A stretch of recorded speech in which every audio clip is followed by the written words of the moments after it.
नौकरानी एक घर के लिए कितनी जरूरी होती है, आइए देखते हैं। अरे बहू, ये देख, सारा साबुन बर्तन में रह गया। ये नौकरानी कोई काम नहीं करती, गंदा काम करके चली जाती है और ढेर सारा पैसा ले जाती है। अरे मम्मी जी, उसने तो साफ किया ही था। मेरे ही हाथ से इस ग्लास में सर्फ गिर गया था। अरे बस कर झूठी, उसे बचाने के लिए सारी जुगत लगा ले, लेकिन मैं तो इसे निकाल कर ही रहूंगी। हमारे जमाने में ना कोई नौकरानी थी और ना ही ये चिकने बर्तन। चूल्हे के जले बर्तनों को राख रगड़ कर साफ किया करती थी मैं। अरे माँ जी, मैं कहाँ बचा रही हूँ उसे। और वैसे भी आजकल नौकरानी जरूरत नहीं, स्टेटस सिंबल बन गया है। अब आप बताओ, मैं मुन्ना को नीचे घुमाने ले जाऊं तो लोगों से क्या बोलूं? झाड़ू पोछा खुद लगा रही हूँ। लोग सीधा यही पूछते हैं कि कौन सी नौकरानी काम कर रही है तेरे घर पर। अरे बस कर, ये भी कोई बात होती है? मम्मी जी, आप नहीं समझेंगी। शाम को नौकरानी घर आकर काम कर ही रही होती है कि सास को कहती है, माँ जी, एक बात बोलूं, बुरा न मानना।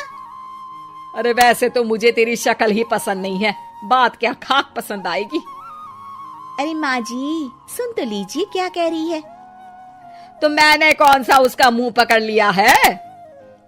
अरे माँ जी, वो लाल साड़ी पहनती हो ना, ना पहना करो। सास का गुस्सा अब तो 7वें आसमान पर होता है।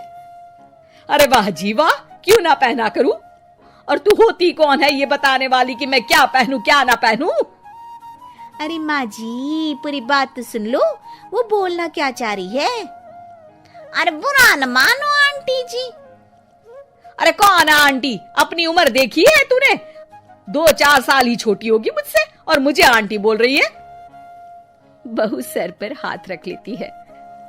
अरे अच्छी खासी उम्र दराज हो और आंटी ना बोलूं? मैं तुम्हारी बहू से भी 4 साल छोटी हूँ। क्यों दीदी? बोलती भी क्या, एक तरफ सास यानी पति की माँ, तो दूसरी तरफ नौकरानी जिसके बिना घर का काम नहीं चल सकता। वो दरअसल माँ जी की शादी में बहुत जल्दी हो गई थी ना। अच्छा ये झगड़ा छोड़ो, ये बताओ तुम माँ जी को लाल साड़ी पहनने से क्यों मना कर रही हो? वो ना, इनकी उम्र की सारी औरतें सोसाइटी में इनके लिए बात करती हैं कि तुम्हारी सास बुढ़ी घोड़ी लाल लगाम है। बहू को ये सुनकर गुस्सा आ जाता है। अरे वाह वाह, कौन बोलता है जी? खुद क्या है यहाँ की औरतें, बाल सफेद लेकिन टाइट जींस और कोई कुछ भी पहने। अरे पहनना हमारा निजी हक है, किसी को कुछ हक नहीं बनता कि वो मेरी सास के लिए कुछ बोले। मैं आज ही जाकर माँ जी के लिए लाल जींस लेकर आऊंगी, फिर देखो कोई क्या बोलता है। अरे चुप लाल जींस। अरे सुन नौकरानी की बच्ची, जाकर बोल दे उन लोगों से कि उन लोगों की तरह मैं उड़ती नहीं फिरती हूँ घर बार छोड़कर। अपने बच्चों और नाती पोतों में मन लगाती हूँ, ना कि सारा दिन ताश के पत्तों में आंख गड़ाकर 3 पत्ती खेलूं। नौकरानी वहां से चली जाती है। वैसे बहू, नौकरानी के क्या फायदे हैं ये तो पता नहीं, लेकिन सबसे अच्छा तो ये कि पता चल जाता है कि कौन किसके लिए क्या बोल रहा है। सोसाइटी में तेरा नौकरानी रखने का इरादा बिल्कुल ठीक था। अगले दिन उन लोगों के घर की बेल बजती है। बहू दरवाजा खोलती है कि सामने कुछ औरतें खड़ी होती हैं। अरे बहू, कहाँ है तेरी सास? बुला जरा। अरे बहन जी, आप सारी एक साथ आइए आइए, कैसे आना हुआ? अरे 3 पत्ते खेलने आई हैं, क्यों खेलोगी? क्यों नहीं, वैसे भी बड़े दिन हो गए, एंटरटेनमेंट हुआ नहीं। बहू जा जाकर पकोड़े तो बना ला। अरे बस करिए, आगे कुछ पीछे कुछ। वैसे तो कहती है कि परिवार पर ध्यान देती है, हमारी तरह 3 पत्तियां नहीं खेलती। हमने कौन सा परिवार छोड़ दिया? सास सक पका जाती है। अब ये किसने कहा?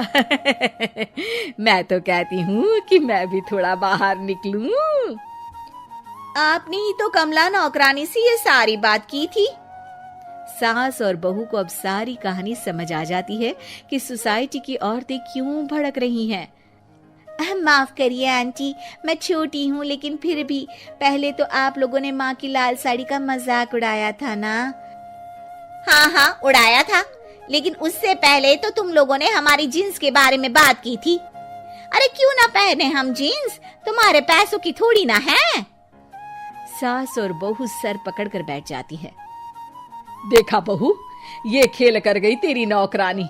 यहाँ की बात वहां तो वहां की बात यहाँ। दोनों किसी तरह औरतों को समझा बुझाकर घर भेजती है और कसम खाती है कि नौकरानी को नौकरानी ही रहने देंगी।